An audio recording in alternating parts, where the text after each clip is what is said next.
road conditions at, 5, 6 o'clock in the morning when our kids will be coming to school. Sometimes it's a specific development where a road hasn't been plowed, so it's not even the whole district. It's because there's a certain road that buses can't get through. So I think there's some snow cancellation days where this wouldn't be possible, where it's bad all day and not safe conditions for anyone. But on days when it would potentially be safe for employees to drive in, would they, instead of tacking it on at the end of June, and I don't know, and I don't have a dog in this race because I'm not one of the employees, but would they want to maybe come in on that snow day and do the in-service day as opposed to tacking them all on in June? Then the administration still gets that done timely, but it's not, you know what I mean? So I don't know the answer to that, but maybe an idea to throw out there. Is that something that people would be interested in, or are they like, nah, rather, I don't know, but just a thought. And that way we're not adding student days or teacher days to the end of the year in June when people are zoned out. And I wouldn't want to speak on behalf of the faculty. It's certainly an idea. The only other factor with that is I know I would sure that would have to be a day-by-day decision. Is it even possible if people would want to do that? But if it's snow on the ground, I would think our facilities would also want us off campus so they can plow the lots and things like that. So yeah, a lot of factors to consider. Is it possible? I guess it's possible, but not every snow day. Some days are really bad, so it'd be a case by case. But then that would be saying our snow day is built into in-service days again, and it'd be kind of risky because we'd have to have that as a snow day, pre-scheduling as an in-service day. The other thing is, going back to the Easter Monday thing, if you wanted to really make use of at least one snow day in the year, and you did that, we could go back to putting for just that one snow day. Remember we used to have in there if it snowed by a certain day, that's when it was in-service days, and we took that out so we can make sure we maximize. But if it's going to be a holiday, and if that's something that you want us to do, then I think we do have to go back to putting that in there just so people have their fair notice with that. So you could have it in there as that day, and you miss it anyways because it didn't snow by a certain time. So again, the safest is going to be you put them at the end of the year. This year there's only 2 snow days in here anyway. There's not 3. I mean, the first free one, if you want to count that, would be 3, but you get your first free one, and then there's 2 built-in snow days. There's not 3 additional ones as there was in the past. So that's with all the upper Buck schools. We kind of reduced it because they don't want to miss professional development either. I just want to say, we do have off, just so understand this, they do have off for Yom Kippur this year, correct? Correct. Okay, and then, but Rosh Hashanah is still up in the air as far as depending on. I would like to see that being added onto the calendar as having off. It was a question about Yom Kippur and whether or not it was a day off, which it is this year. Is there any discussion about when we do have a snow day, putting something on Canvas for the students to do and having it like a technology day instead of calling it a in-service day where they would count it not as having school, they could still have school but online?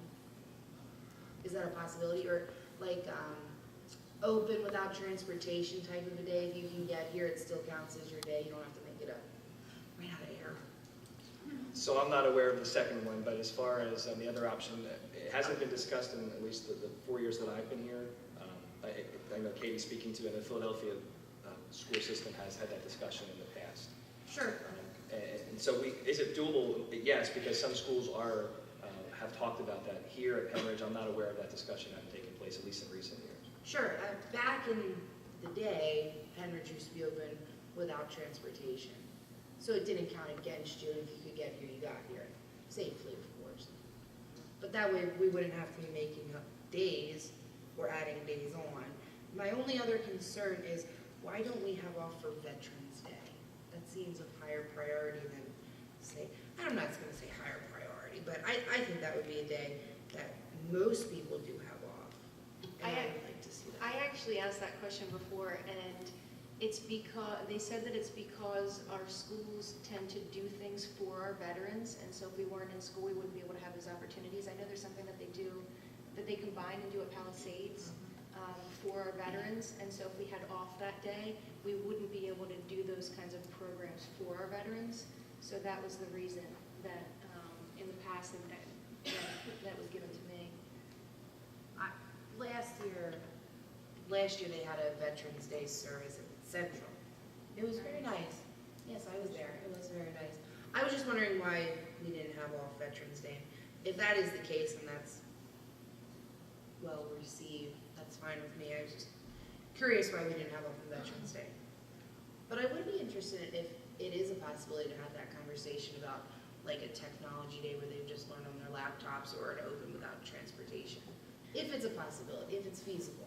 That's a good suggestion too, because we do have Skype, we do have Canvas, we do have laptops at the high school level. I mean, I don't know how it would work at the elementary level, but certainly now that we're expanding Canvas and laptops to the middle school level, that is something that could be considered middle school up, but it would be the elementary school that I think we would have that gap. But teachers obviously could be available because it'd be a work day from home, and they could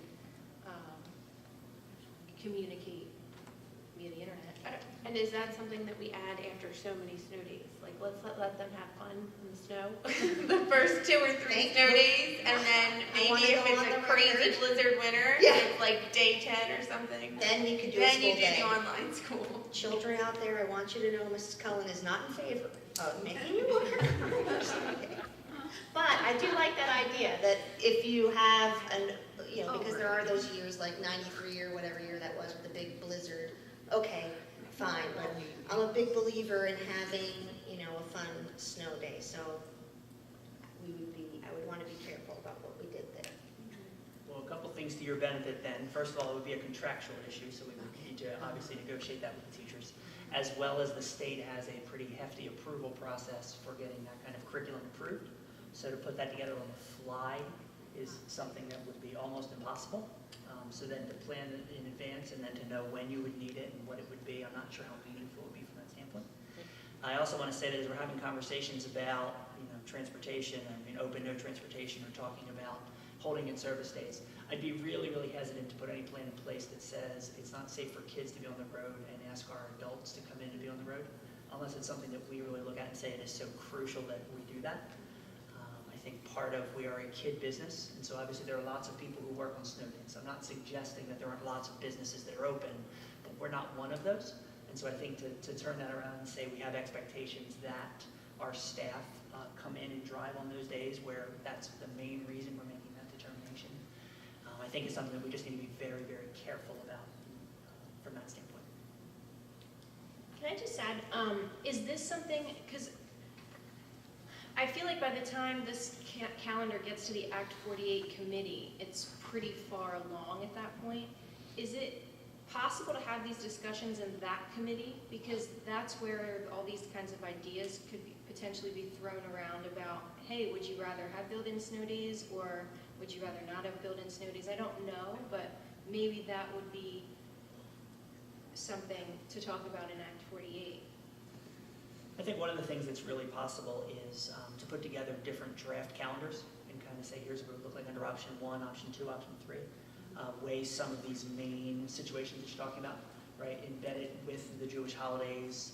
Obviously this year Veterans Day is a Sunday, so we're obviously doing all of the remembrances not on Veterans Day this year, because I'm sure the schools are still doing them. The Veterans Day is a Sunday this year. And so we're making that work. So we could look at that, because some of this always comes down to when are you okay ending school? Because there are lots of things that sound, like, yeah, that makes a lot of sense. It's all about when do you begin school, when do you end school. And so that really is the parameter you put in place, and then you build the rest of the calendar around that. If everybody's comfortable with starting before Labor Day and getting done on June 14th, there's lots of flexibility to put things into a calendar. But I'm not sure people are comfortable with both of those things. And so that's part of why I think if you build unique calendars and say for next year's Labor Day, here are some options, and let's put together 2 or 3 calendars based off of what you're used to seeing. Maybe we do some other ideas about what other school districts in the county are doing with those days, and then bring some options for people to look at. I think it's an easier conversation. So why don't we go ahead and build some of those, and we'll bring that back to Act 48 to be able to have some more discussion. Yeah. We do have an Act 48 meeting in November, so we can certainly share and get feedback from that committee as well before having the big calendar meeting with the county. And I'm glad you brought up other school districts, Dr. Bolton, because I didn't want to put you on the spot, but I was curious if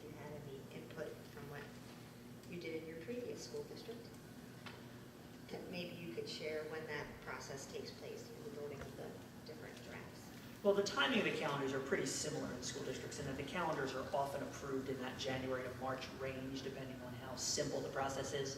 Some school districts churn out a similar calendar every year, so they can do it in January and February. Some school districts go back and forth with Labor Day, and so that makes it different every year, depending on when Labor Day falls, and is the last day of school on Monday, and are you okay with that? You tend to do gyrations, so it's not a Monday, it's a Friday or a Thursday, things like that. I have done a calendar survey of the 12 other districts in Bucks County in a past job, and so Dr. Price and I'll take a look at that in terms of just some of the things they do. How do they deal with snow days? How do they do with the Jewish holidays? How do they deal with Easter and spring break and some of the things that other districts have that not every district does? So we can take a look at some of those options and bring you some draft calendars in November. Okay, great. Does anyone have anything else? All right, so that brings us back to public comment. If anyone, state your name and municipality.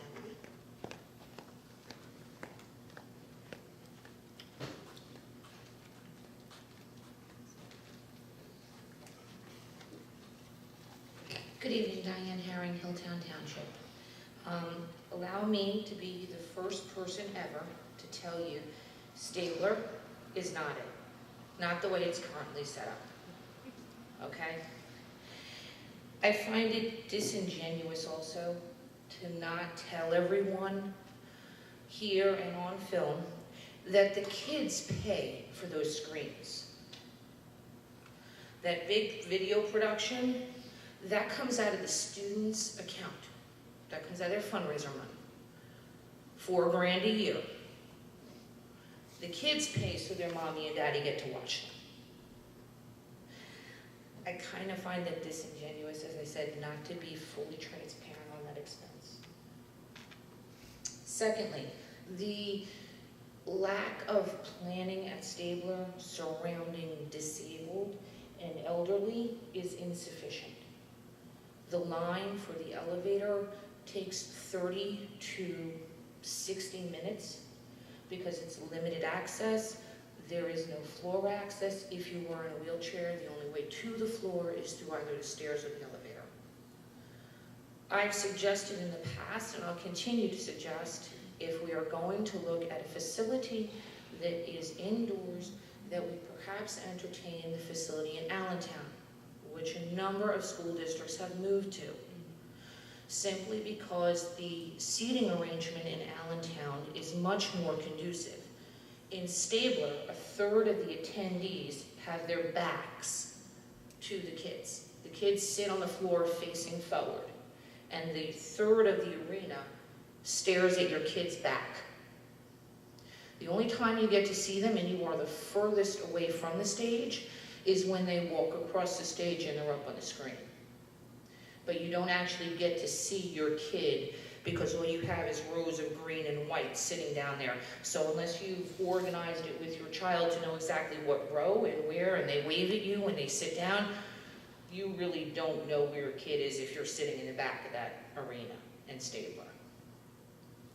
I personally would prefer to keep graduation indoors from a control standpoint and a date standpoint, but I would also prefer that it not be in the evening.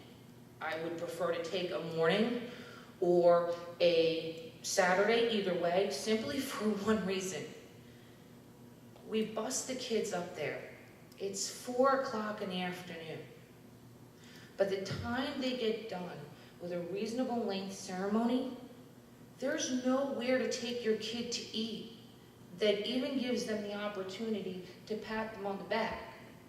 I mean, the only place open up there is Copperhead Grill, and that's a nightmare, okay? I catered at my house and had people come to my house simply so the kids could eat after graduation.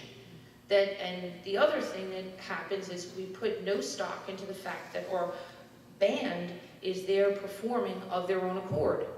They go up hours before graduation. They don't get fed either, unless the band parents take care of them. And those kids actually miss their siblings graduate, because while they're sitting there, they're completely off angle that they don't see the screens. I can tell you all this because I've sat through this. This is my 4th graduation. I have 1 more to go. And I can tell you every dynamic because I've had them on both sides of the street. Okay? You really, if you are correct, if you've not been there and people are going to step forward and pick, at least let's be fully transparent about what the dynamics in that place are. Okay? I understand there's a great consensus of people who do not want it at Hellman for various reasons, but why settle if there's another option to consider? That might be even better, because the PP&L Center has a Jumbotron that comes with it. The kids don't have to pay $4 grand a year for it then. Thank you. So, Mrs. Herring, the place is the PPL Center? Yeah, The PP&L Center in Allentown, they recently opened, and as far as I could tell from at least a half a dozen news stories, almost every school district, including Quakertown, has entertained going up there. Almost everyone in the valley has moved their graduation there instead of Stabler because of the in-the-round seating that they have, and that the Jumbotron is built in on all 4 sides. So there is no real bad seat in the round. And you can orchestrate the floor plan to how you want conducive to get maximum viewpoint, like you would say at a concert where the stage is aligned and 2/3 of the arena is purchasable seats and the back isn't, for argument's sake. But it's equitably size-wise bigger than Stabler. And the parking is equally as easy, and it's a pretty new facility. It's a lot more disabled friendly. So, I mean, instead of having your options, instead of having Stabler to put in your facility, I mean, I wouldn't mind if we're going to go through this process. So the high school study PPL, Did they? just so you're aware, Dr. Radigan had them, this must have come up before, I'm not sure why, but in the last maybe 2 years ago, they studied PPL, and I know there were concerns about the traffic afterwards getting out was horrendous where it is. It's much more expensive than Stabler. I'm trying to think, there was a 3rd big one that jumped out there. Do you guys remember what the? Yeah, I mean, I've had 2 daughters graduate from PPL. It's a beautiful facility. Last year, my daughter graduated. It took me 2 hours to get out of the parking facility. It's a nightmare parking-wise. That's probably the biggest concern that I would have about it. I know It's a beautiful facility, though. I know what the 3rd one. The 3rd concern was that we were coming in now to that we'd be so far down the list of priority that we would get at the last choice once we join as far as what date we want for graduation. That was the 3rd option. But it's a beautiful facility. I was at a graduation there when I worked in Allentown, and it was beautiful, but lots of people were in walking distance, and everyone here would be driving for sure. So just other things. There's always there's trade-offs. No matter what we do with graduation, it's going to be trade-offs. Indoors, outdoors, wherever it is indoors, wherever it is outdoors, it's going to be trade-offs, and you just have to weigh all the options. But I agree that we've talked about this so much. I think, Joan, what you said right from the very beginning, let's get the results back from the survey and see what the majority of people want. Would you send this information for PP&L Center out to us at least? So we could read it? Yes. Thank you. Yeah, I'm not sure that there was a formal report, but whatever we can dig up, we'll definitely send out. Thanks. Okay, is there anybody else that wants to make public comment, Mrs. Furlong?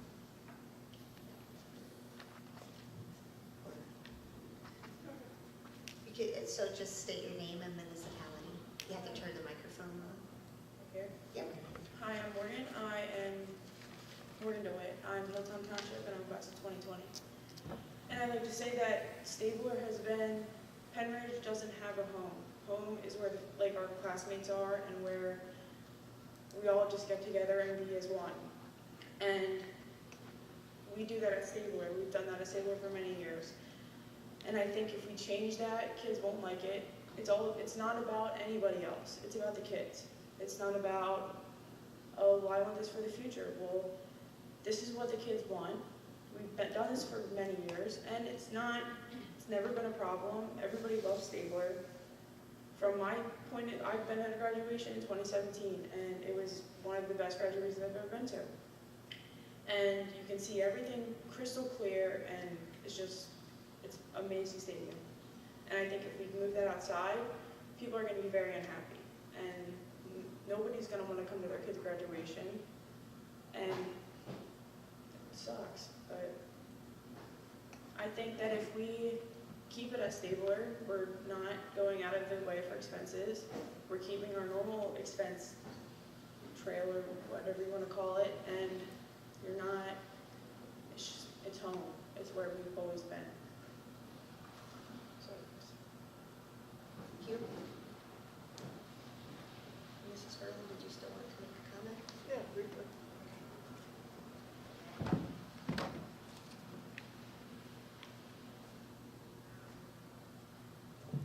Sue Furlong, West Rockville Township. I don't have any pending graduates from the school, so these are just observations as a somewhat neutral person. You said you weren't going to tell the kids what the costs were. I think you need to at least tell them what their costs are, simply because they are old enough to set priorities. Do we want to spend the money? Do we not want to spend the money? They've always spent the money, so it's probably not an issue. But in clarity, if you're giving me a choice, and in one I need to spend $4,000 for a Jumbotron and the other one I don't, that's not pocket change. So you need to be upfront and just let them know. You know, it's their decision. The other problem that I have with your idea is that contracts are usually signed to reserve that space a year in advance. I think we've already signed for this year's graduation. We have not signed the contract? No, typically Ms. DeBona signs that in November. Okay. Well, then you need to get your survey done quickly. I thought it was in advance of that. I would go ahead and include 9th graders. I think they're, they're close enough, they can figure this out. The only problem is if you have one class that says, no, we want to graduate at Hellman, and they forego reserving Stabler, just what you said about the PPL Center, now you're going to go to the back of the line at Stabler in terms of getting a date for the class that follows, which may want to go back to Stabler. So you need to kind of think about that situation, that you are making it a little more unstable in terms of your reservation at Stabler.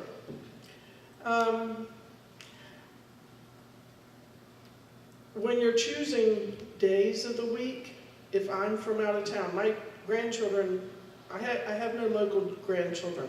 They're in New York, Kentucky, Alabama, and Wisconsin. I don't want a graduation on Wednesday, because now I've got to go and take off Tuesday for travel, Wednesday for graduation, and Thursday probably for travel again. I'm going to use 3 days, incur 3 days of expense, whereas if it were on a Saturday, maybe I take off on Friday afternoon, I go to the ceremony on Saturday, spend some time with my grandchildren Sunday morning, take off, and I haven't burned up 3 vacation days that I'd rather spend with them at the beach or something like that. Sure, whatever you want to call it up here. You're trying to do a one-size-fits-all survey. That doesn't work. You're wondering, will the teachers come? How do the teachers feel? Do a survey for the teachers, okay? I think the student should have the ultimate decision. It's their day. It's kind of like somebody else planning somebody's wedding. You don't have that happen. It's the student's day. And as long as they're not asking for anything inordinate, it's their day. And I really think they should have priority even over the community. As long as, the expenses are just regular expenses, I'm willing to pay for them to have a special day. And I think that, the teachers, maybe they should be willing to make a little extra effort. They're there in the evening. That's not regular school time when the graduation happens at Stabler. It's in the evening. It's beyond their normal workday. So I think teachers should be amenable to help these students that they've taught, they've nurtured, they've, helped them mature, whenever it happens, but it's the student's day.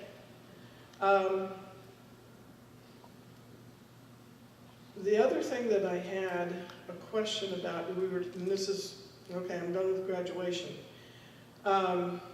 Middle school, somebody was talking about, if it's a snow day, can they work from home? And the remark was made for middle school through high school. I was under the impression that middle school was not taking their laptops home. They had them assigned at school, but they were not leaving the grounds. So maybe if somebody could clarify that for me, I would appreciate it. Let me just check my notes here. Again, I think one of the important things is if one class says Hellman's, have they knocked out the next class for getting a good reservation?